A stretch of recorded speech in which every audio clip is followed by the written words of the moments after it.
ചിത്രോ രക്ഷതി യശ്ചാതി വശ്ചഗോത്രാത് അഭ്യാം നമ സ്തവനോ മൃതയാൻ ദയൻ ദിഷ്ണോ യശ്നോ ദിഷ്ടിത മോഞ്ചം പേരാമി. സൂര്യനോട് പറയാണ്, അങ്ങയുടെ അതായത് വിറ്റാമിൻ ഡിന്റെ കുറവുകൊണ്ടാണ് മനുഷ്യന് തൊലിക്ക് പുറത്ത് അസുഖങ്ങൾ ഉണ്ടാവണമെന്ന് മോഡേൺ സയൻസ് കണ്ടുപിടിക്കുന്നതിന് ആയിരക്കണക്കിന് വർഷം മുമ്പ് സർപ്പ വലിയൊരു മന്ത്രമാണ്. സൂര്യപ്രകാശം എന്നിൽ പ്രവേശിക്കട്ടെ, തൊലിക്ക് പുറത്തുള്ള അസുഖങ്ങൾ മാറ്റട്ടെ, ശുത്രം പാണ്ട് തുടങ്ങിയ അസുഖങ്ങൾ ഇല്ലാണ്ടാക്കട്ടെ. ഞാൻ ജീവിച്ചിരിക്കുക എന്നുള്ളത് എന്റെ മാത്രം ആവശ്യമാണ്. ഞാൻ ജീവിക്കുക എന്നുള്ളത് എന്റെ അല്ലെങ്കിൽ എന്റെ ഫാമിലിയുടെ ആവശ്യമാണ്. പക്ഷെ ഒരു മരം ജീവിച്ചിരിക്കുക എന്നുള്ളത് പ്രപഞ്ചത്തിന് മുഴുവൻ ആവശ്യം. കാരണം 100 കണക്കിന് ജീവികൾ അതിനെ ആശ്രയിക്കുന്നുണ്ട്. ഇപ്പൊ പ്രകൃതിക്കെതിരായിട്ട് നിങ്ങൾ എന്ത് ചെയ്താലും അത് സർപ്പശാപമാണ്. മരം വെട്ടുന്നത് മുതൽ, പാറ പൊട്ടിക്കുന്നത് മുതൽ, മണൽ വാരുന്നത് മുതൽ. അത് പാമ്പിന്റെ ശാപം എന്നുള്ളതല്ല, വേവ്സിന്റെ ശാപം. സർപ്പം എന്ന് സർപ്പശാപം എന്ന് പറഞ്ഞാൽ നിങ്ങൾ പാമ്പിനെ ഉപദ്രവിച്ച് പാമ്പ് നമ്മളെ ശപിക്കുന്നതല്ല. അതിനെ പോലെ നോക്കൂ, ഈ സഞ്ചരിക്കുന്ന വസ്തുക്കൾ പോലും വേവ്സ് ആണ് സഞ്ചരിക്കുന്നത് എന്നുള്ള ധാരണ പോലും പണ്ട് ഇവിടുത്തെ ഋഷിക്കുണ്ട്. അപ്പോൾ ഈ സയൻസിനെ ഒരു വിശ്വാസത്തിന്റെ മേലങ്കി എടുത്തണിഞ്ഞ് നമുക്ക് തന്നതാണ്. കാര്യം വിശ്വാസമാവുമ്പോൾ ഞാൻ മനസ്സിലാക്കുന്ന സാധനമാണ്, വിശ്വാസമാവുമ്പോൾ തെറ്റിക്കില്ല എന്ന്, അത് തെറ്റിച്ചാൽ ദോഷമുണ്ടാകുമെന്ന്. സയൻസായി പറഞ്ഞാൽ അത് സയൻസ് അല്ലേ? കറക്റ്റാണ്. ഞാൻ 100% യോജിക്കുന്നുണ്ട്. കാരണം അച്ഛനെ അമ്മേനെ ഞാൻ കണ്ടതിൽ വെച്ച് ഏറ്റവും മനോഹരമായ സൈക്കോളജി ടെക്സ്റ്റ് ദേവി മഹാത്മ്യ. വേവ്സിനെയാണ് ഭാരതം സർപ്പം എന്ന് വിളിച്ചത്. അതുകൊണ്ട് പാമ്പ് എങ്ങനെയാ പോവുക? പാമ്പിന് എത്ര തിരക്കുണ്ടെങ്കിലും പാമ്പ് നേരെ പോവില്ല. പാമ്പ് ഇങ്ങനെയാണ് പോവുക. ഈ നേരെ പോയ 2.5 കിലോമീറ്റർ ചിലപ്പോൾ പാമ്പിന് ലാഭം ഉണ്ടാവും. ഈ നോക്കുമ്പോൾ എന്നാലും പാമ്പിന് പോകാനുള്ള ഒരു രീതി. ഇങ്ങനെ പോകുന്ന വസ്തുക്കളെ നമ്മൾ പാമ്പ് എന്ന് വിളിക്കുക. നമ്മുടെ നാട്ടുപുറത്ത് കള്ളുടിച്ച ആൾക്കാർ ഇങ്ങനെ പോകുമ്പോൾ പാമ്പായി പോകുന്നതെന്ന് അറിയാം.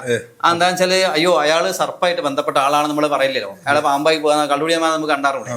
അപ്പൊ ഇതേപോലെ ഭാഷ അങ്ങനെ ഉപയോഗിച്ചിട്ടുണ്ട്. അപ്പൊ ഈ പ്രകൃതിയുടെ എനർജി വിരുദ്ധമായാൽ, ഇപ്പൊ സൂര്യനിലെ സർപ്പം കോപിക്കുക എന്ന് പറഞ്ഞാൽ ശരിയായി ഒരു സർപ്പമുണ്ട്. പിന്നെ ഒരു രസകരമായ ഒരു മന്ത്രമുണ്ട് സർപ്പബലിയിൽ. അതായത് ചിത്രോ രക്ഷതി യശ്ചാതി വശ്ചഗോത്രാത് അഭ്യാം നമ സ്തവനോ മൃതയാൻ ദയൻ ദിഷ്ണോ യശ്നോ ദിഷ്ടിത മോഞ്ചം പേരാമി.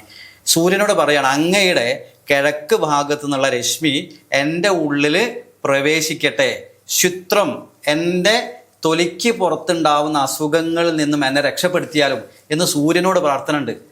അതായത് വിറ്റാമിൻ ഡിന്റെ കുറവുകൊണ്ടാണ് മനുഷ്യന് തൊലിക്ക് പുറത്ത് അസുഖങ്ങൾ ഉണ്ടാവണമെന്ന് മോഡേൺ സയൻസ് കണ്ടുപിടിക്കുന്നതിന് ആയിരക്കണക്കിന് വർഷം മുമ്പ് സർപ്പ വലിയൊരു മന്ത്രമാണ്. സൂര്യപ്രകാശം എന്നിൽ പ്രവേശിക്കട്ടെ, തൊലിക്ക് പുറത്തുള്ള അസുഖങ്ങൾ മാറ്റട്ടെ, ശുത്രം പാണ്ട് തുടങ്ങിയ അസുഖങ്ങൾ ഇല്ലാണ്ടാക്കട്ടെ. അപ്പം ഇതൊക്കെ സർപ്പാണ്. പ്രകൃതിയുടെ ഇച്ഛയ്ക്കനുസരിച്ച് മരം മുറിച്ചാൽ, പ്രകൃതിയിൽ പണ്ട് എല്ലാ സ്ഥലത്തും പ്രകൃതിയുടെ ഭാഗമാണ്. മരം മുറിക്കുന്ന സമയത്ത് നമ്മൾ ഒരുപാട് മരം മുറിച്ചും ചരിക്കാം.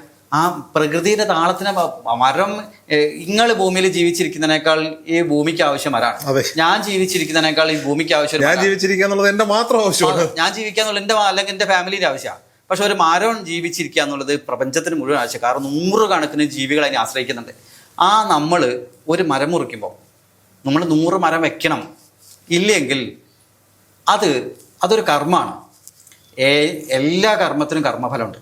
ഇപ്പൊ പ്രകൃതിക്കെതിരായിട്ട് നിങ്ങൾ എന്ത് ചെയ്താലും അത് സർപ്പശാപമാണ്.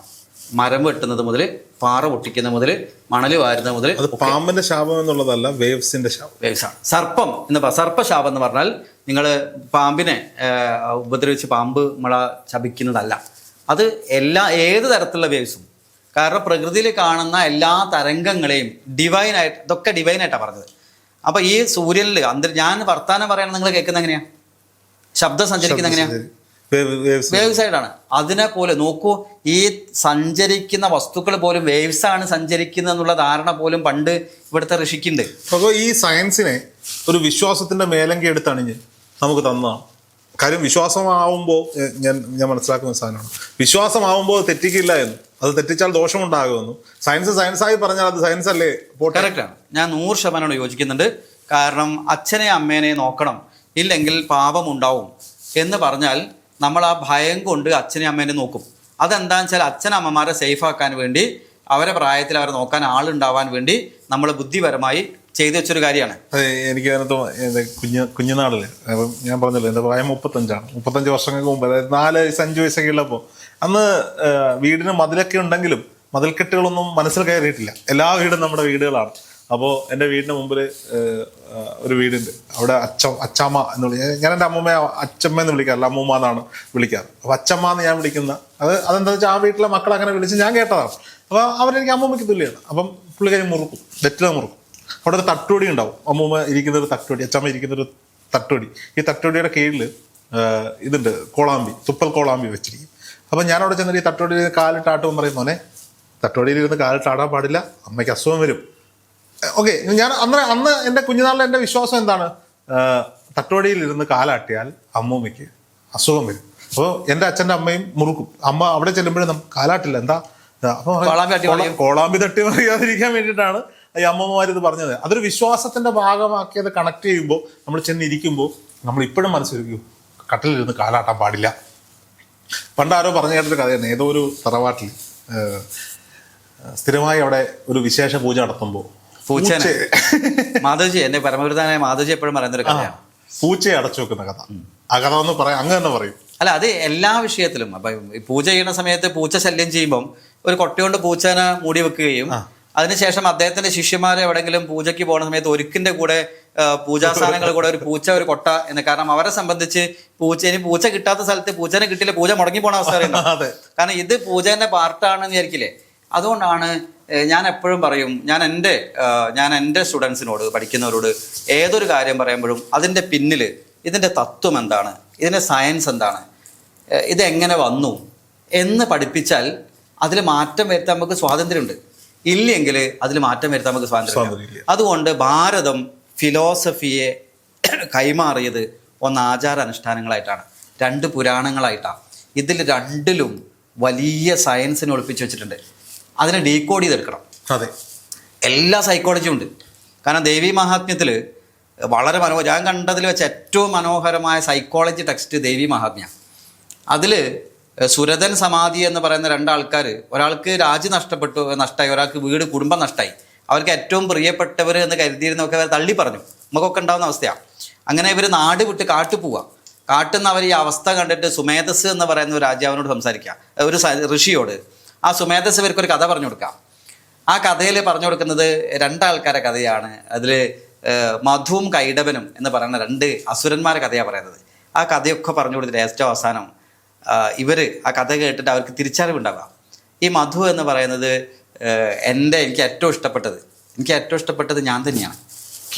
കൈടവൻ എന്ന് പറയുന്നത് ഏറ്റവും ചെറുത്. അപ്പം അതിൽ വ്യക്തമായി സുമേധസ് പറഞ്ഞു കൊടുക്കുന്നത് എൻ്റെ സുപ്യൂരിറ്റി കോംപ്ലക്സും എൻ്റെ ഇൻഫ്യൂരിറ്റി കോംപ്ലക്സും ആണ് ഏറ്റവും എൻ്റെ എല്ലാ പ്രശ്നങ്ങൾക്കും കാരണം. ഒന്ന്, ഞാനാണ് സർവ്വതും, എന്നോട് ചോദിക്കാതെ ഒന്നും അനക്കരുത്, ഇതൊക്കെ എൻ്റെതാണ്. മറ്റത് ഞാനൊന്നും അല്ല എന്നുള്ള ചിന്ത. ഇതിനെ മനോഹരമായിട്ടൊരു കഥയെ കൂടി പറഞ്ഞു വെച്ചിട്ടുണ്ട്. ഇതുപോലെ എല്ലാ കഥകളെയും ഡീകോഡ് ചെയ്താൽ അതിമനോഹരമായ ഫിലോസഫി ആശയങ്ങൾ കിട്ടും. അതിമനോഹരമായ ആശയങ്ങൾ. ഞാനിപ്പോൾ കുട്ടികളെ അത് ഡീകോഡ് ചെയ്യാൻ പഠിപ്പിക്കുന്നുണ്ട്. ആ കഥാപാത്രങ്ങളെ പോലും നമുക്ക് ആ പേര് പോലും. അപ്പം ലക്ഷ്മി എന്ന് പറയും. ലക്ഷ്മി എന്ന് പറഞ്ഞാൽ മൂലാധാരത്തിൽ കിടക്കണ ലം, സഹസ്രാരത്തിൽ ഉള്ള ലക്ഷം, ലം മുതൽ ലക്ഷം വരെയുള്ള ബോധത്തെയാണ് ലക്ഷ്മി എന്ന് പറയുന്നത്. അതുപോലെ ഓരോ പേരും രാമായണത്തിൽ തന്നെ ശ്രീരാമൻ ആത്മാവാണെന്നും സീത മനസ്സാണെന്നും ഹനുമാൻ വായുപുത്രനാണ്, ശ്വാസമാണെന്നും ലക്ഷ്മണൻ ബോധമാണെന്നും പറയുന്നുണ്ട്. ഇതൊക്കെ ഫിലോസഫിയെ ഭാരതം കൈമാറിയത് കഥകളായിട്ട്. കാരണം കഥകൾ മാത്രമേ കൈമാറ്റം ചെയ്യപ്പെടൂ, ഫിലോസഫി കൈമാറ്റം ചെയ്യപ്പെടില്ല. റിച്വൽസ് കൈമാറ്റം ചെയ്യപ്പെടും. കാരണം എന്താ, നിങ്ങളെ അച്ഛനും അമ്മയും ചെയ്യുന്നത് നിങ്ങൾ കണ്ട് കോപ്പി ചെയ്യുക. മനുഷ്യൻ ഏപ്പാണ്, കോപ്പി ചെയ്യുന്ന ആളാണ്. അല്ലാണ്ട് നിങ്ങൾ ജനിച്ച് വളരുന്ന സമയത്ത് നിങ്ങളോട് ചോദിച്ചിട്ടൊന്നല്ല ഇത് ശരിയാണോ തെറ്റാണോ നിങ്ങൾ വിചിന്തനം ചെയ്തിട്ടൊന്നല്ല സ്വീകരിക്കുന്നത്. നിങ്ങൾ പോലും അറിയാതെ അതിനെ കോപ്പി ചെയ്യുന്നുണ്ട്. അത് ഭാരതത്തിലെ ഋഷിമാർക്ക് ഉറപ്പായിരുന്നു. അവർ മനോഹരമായിട്ട് ഫിലോസഫിയെ 1 പദ്ധതികളായി കൈമാറി, 2 പുരാണ കഥകളായിട്ട് കൈമാറി. അതുകൊണ്ടാണ് ആയിരക്കണക്കിന് വർഷം കഴിഞ്ഞിട്ടും നമ്മൾ കഥകൾ കൈമാറുന്നത്. ഈ ബുദ്ധിയുള്ളവൻ ഈ കഥയിൽ നിന്നും ഈ ഫിലോസഫിയിൽ നിന്നും അല്ലെ ഈ ആചരണത്തിൽ നിന്നും ഫിലോസഫിയെ വേർതിരിച്ചെടുക്കും.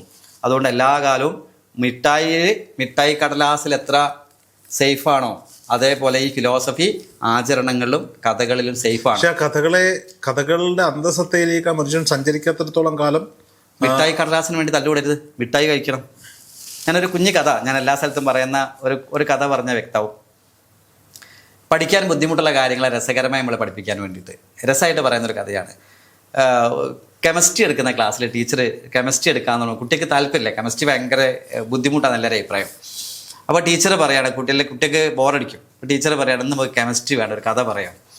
അപ്പോൾ കുട്ടികൾ കഥ കേൾക്കാൻ എല്ലാവർക്കും താല്പര്യമാണ്. ഉറങ്ങുന്ന കുട്ടികളൊക്കെ ചാടി എണീറ്റ് ഇങ്ങനെ ഇരിക്കാൻ തുടങ്ങി. അപ്പോൾ ടീച്ചർ പറയുന്നുണ്ട്, ഒരു കാട്ടിൽ ഒരു അമ്മ ഉണ്ടായിരുന്നു. ആ അമ്മയ്ക്ക് കാട് എന്നൊക്കെ പറയുമ്പോൾ കുട്ടികളുടെ മനസ്സിൽ കാട് കാണും, വിഷ്വലാണ്. മനുഷ്യന് വിഷ്വൽ ഫോർമാറ്റിലെ കാര്യങ്ങൾ ചിന്തിക്കാൻ പറ്റും. കാട്ടിൽ 2 പേരുണ്ടായിരുന്നു, ഹരിദാസനും ഹരികൃഷ്ണനും. അതും ഫീഡ് ചെയ്തു. കാരണം പിള്ളേര് ഇതിനെ വിഷ്വലൈസ് ചെയ്യുന്നത്, അതെ. കഥ കേൾക്കുമ്പോൾ നമ്മൾ വിഷ്വലൈസ് ചെയ്യാം, അത് കറക്റ്റ് കാണും. അങ്ങനെ ഇവർ നടന്നു പോണ സമയത്ത് ഓമന എന്ന് പറയുന്ന ഒരു ഭംഗിയുള്ള കുട്ടിയെ കണ്ടു. ഉടനെ അവർ ഓമനയെ കണ്ടു, ഈ കാണുന്ന ആൾക്കാർ. അങ്ങനെ ഹരിദാസനും ഹരികൃഷ്ണനും ഇങ്ങനെ ഓമനയെ കണ്ടപ്പോൾ തന്നെ മനസ്സിൽ ലഡു പൊട്ടി, അതായത് അവരോട് പ്രണയം തോന്നി. അപ്പോൾ അവർ അമ്മയോട് പോയി പറഞ്ഞു. അപ്പോൾ അമ്മ പറഞ്ഞു, ശരി എന്നാൽ നിങ്ങൾ 2 പേരും കൂടി അവളെ കല്യാണം കഴിച്ചോ. അപ്പോൾ നമുക്ക് സംശയം, 2 പേരും കൂടി കല്യാണം കഴിക്കേ? അപ്പോൾ ടീച്ചർ പറയുന്നത് കഥയാണ്, കഥയിൽ ചോദ്യമില്ല. കാരണം കഥ ഒരു യുക്തിയില്ലാത്തതായിരിക്കും. കല്യാണം കഴിച്ചു 1 വർഷം കഴിഞ്ഞപ്പോൾ ഒരു മോളുണ്ടായി. ആ മോളെ പേര് ആർദ്ര എന്നായിരുന്നു. ടീച്ചർ കഥ നിർത്തി. എന്നിട്ട് എല്ലാവരും ക്യൂരിയോസിറ്റിയോട് നോക്കുന്ന കുട്ടികളോട് ചോദിക്കുകയാണ്, ഹരിദാസിൻ്റെ ഹരികൃഷ്ണൻ്റെയും പേര് ഏതക്ഷരത്തിൽ തുടങ്ങുന്നത്? എച്ചിൽ. അവർ കല്യാണം കഴിച്ചാരെയാണ്? ഓമനയുടെ ഓ. അപ്പോൾ എന്തൊക്കെയാ കൂടിയപ്പോൾ? 2 Hഉം കൂടി എന്ത് കിട്ടും? H2 എന്താണ്? വെള്ളം. മോളെ പേര് ആർദ്ര, വെള്ളം എന്നാണ്. H2O വാട്ടർ എന്ന് പഠിച്ചില്ലേ? സിമ്പിൾ ആയിട്ടൊരു സംയുക്തം പഠിച്ചില്ലേ?